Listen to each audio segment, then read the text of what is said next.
The tensions between ED and Chiwenga escalate to another level. Azvipere mushe panguva ino kuonekwa kunzi the ruling party ZANU-PF mazara mabombshells.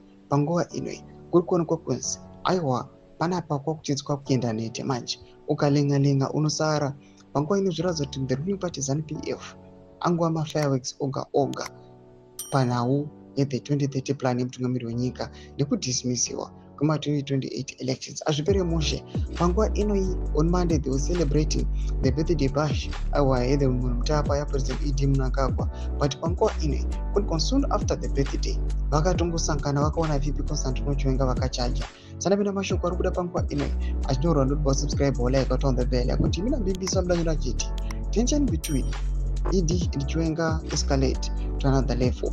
ED has cancelled his trip to the UN General Assembly in America due to the fear of the arrest of some of his lieutenants while he is outside the country.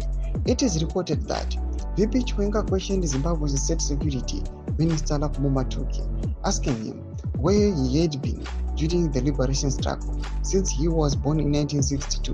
Matuki is reported to have accused VP Chiwenga of harboring presidential ambitions and fighting for power, suggesting that he wants to stop EDC 2030 project. Doma developments aripo panguva ino VP Constantino Chiwenga vachipindira background. Panguva ino achiquestiona state security minister achimubvunza kuti wakanga uripi during the liberation struggle. Hatina kumbokuona muri vanhu vakangosvika vakangoacquire positions just to push aiwa for the 2030 plan. But panguva ino kuri kunzi mutungamiri wenyika panguva ino haana kutozoattenda the UN General Assembly in America. Panguva ino inokuda kukutya kuti aiwa maallies ake anozikamwa netemero kuti zvigananda panguva ino vangaarestiwa.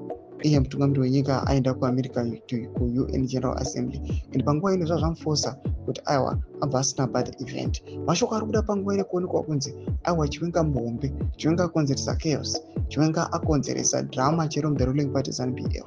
Mbutudze mafungiro enyimoti kudii pamusoro pechitiko ichi apo Chiwenga ari kustopa